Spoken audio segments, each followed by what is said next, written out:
Colorado OL, left alone as Shedeur and Shilo Sanders do not return to Colorado for final goodbye. The Stars have moved on. Shedeur Sanders is headed for the NFL draft, and Shilo Sanders has already packed his bags. Colorado's 2024 roster was built with the belief that something special was brewing under Deion Sanders. But with the spotlight now shifting and the cameras starting to fade, one player stayed behind.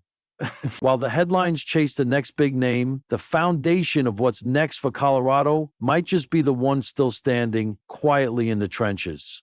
Colorado's 2024 season wasn't short on drama.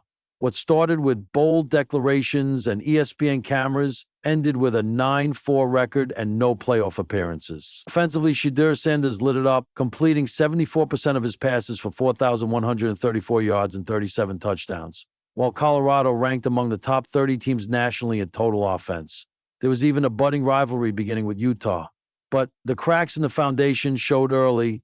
The offensive line gave up a league-leading 42 sacks, and consistency was hard to come by in the brutal second half of the season. Amid all this noise, one freshman quietly kept showing up, improving week by week. His name?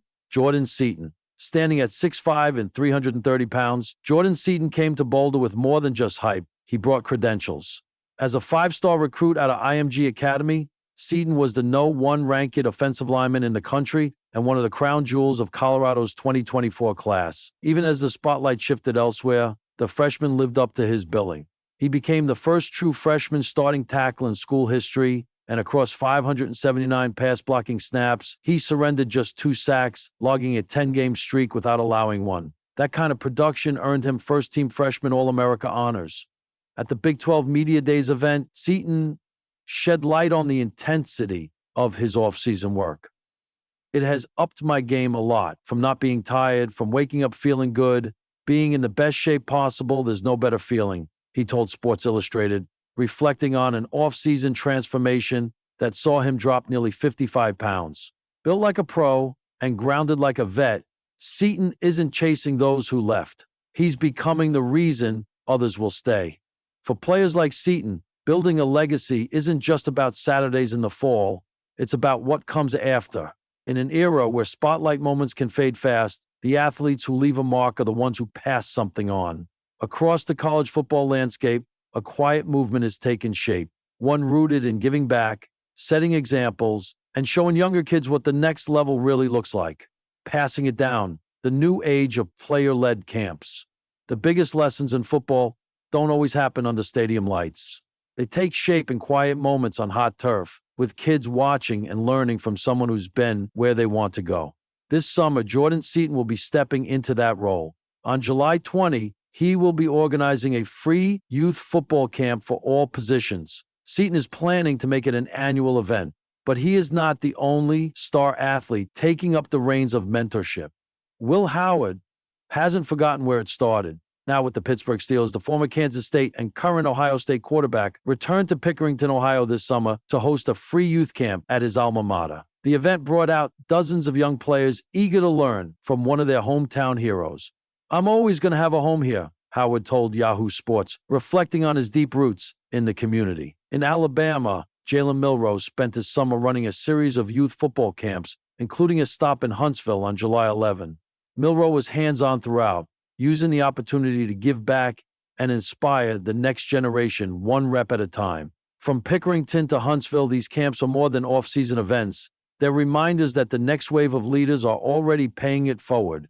As Colorado looks to rebuild and redefine its identity, it's players like Seaton who offer the clearest glimpse of what's coming next. The spotlight may shift, but leadership like this leaves a lasting imprint. Winter sunlight spilled through the high windows of the Colorado Buffaloes football facility, but there was no warmth in the silence. Cleats clacked across the concrete in no particular rhythm. The sky sat dismal. There was vagueness. Cream-colored fog advanced into dusk, misting the mist, the sky sunk in haze. The bushes withdrew, lockers hung open like unfinished stories. Some helmets were already gone, packed up, mailed out, moved on. But the offensive linemen were still there. They stayed longer than most. That's just how it was. In the trenches, you learn to arrive first and leave last. That rule never changed, no matter how many stars left or which camera crews showed up. Tyson Big T Harper sat alone on a bench near the back of the room, his knees wrapped in ice, his elbows bruised from months of blunt force contact. A 50-year senior, he had snapped the ball to Shedeur Sanders in 23 games, protected him in 23 more, blocked for Shilo on the occasional trick play. He had bruised ribs for those boys, bled for them, watched their backs when the pressure came hard off the edge, and now gone. Shedeur declared early for the NFL. No surprise there. Everyone saw that coming. He earned it. Shilo, too, following his younger brother's lead, announced his next chapter, pro ball, bigger stage, same swagger, but neither had come back. No handshake, no thank you, no final goodbye to the guys who kept the Wolves off them every Saturday. Just gone. The thankless Wall offensive linemen have a strange job. No stats, no highlights, no names on the back of jerseys in most conversations. Just big bodies and silent sacrifice. While fans cheered Shedeur's last-minute touchdown or Shiloh's game-saving pick, no one mentioned the pulling guard who pancaked two defenders to make it happen. That was the deal. And they took it proudly. But this felt different. I get it, said Jonah McGrady, the left tackle, staring at his phone. They got cameras in their face, 24/7. Big time now. Still could have said goodbye, mumbled Big T. He looked at the empty locker where Shedeur's nameplate had already been peeled off. Just the faded outline remained, like a shadow that didn't want to leave. Echoes of loyalty. Coach Prime gave a speech 2 days before Christmas break. Some folks leave. That's life. Some stay. That's loyalty. No names were mentioned. He didn't have to. The OL room heard every syllable. They remembered the time Shedeur balked at them after a sack. Maybe justified, maybe not. They remembered the block blitzes he never acknowledged, the pocket they built, the time Shedeur got laid out by a tight end in practice, and the entire O-line sprinted across the field to square up. Now it felt like a one-way loyalty. No call, no text, no thank you for going to war with me. Snowfall's quiet in Boulder. Boulder, in January, was a world of ice and reflection. The students were gone, but the weight room lights still flicked it on at 5:06 a.m. The OL stayed working. Spring ball was around the corner. No time for sulking. But late nights brought the quiet. Tyson sat in the film room one evening, flipping through last season's clips, and said, "What time?" he said, kitchen mic. No, there they were, the touchdown against USC, the game-winning drive against Arizona. The moment Shedeur looked at him, nodded once before the snap. The bond had felt real then. It was forged in blood and sweat, not Instagram likes. Yet somehow, it still ended with silence. New faces, same fire. Coach Prime didn't mention the Sanders brothers much now. His eyes were on what was next. New recruits, fresh quarterbacks, a reloaded secondary. The media buzzed about who would replace the stars. But in the trenches, there was no replacement. Only repetition, grind, brotherhood. You think they remember us? Jonah asked one day, half joking. Big T didn't answer right away. Then, they will. Someday, when the cameras are off and the spotlight moves, when they miss the days someone had their back with no questions asked, then they'll remember. Letters never sent. That night, Tyson wrote a message on his phone he never sent. Hey, Shedeur.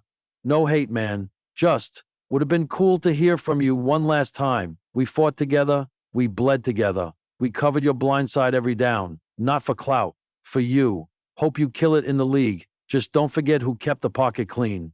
He hit delete. Some things didn't need to be sent. They just needed to be said, even if only to himself. The quiet redemption spring arrived, and with it, a new quarterback. A quiet kid from Texas who didn't have Shedeur's bravado, but carried himself with a quiet respect. First practice, he walked up to the O-line. Thanks for protecting me today, he said. It wasn't much, but it was everything. Big T smiled. You do your job, he said, clapping the young QB on the shoulder, and we'll do ours.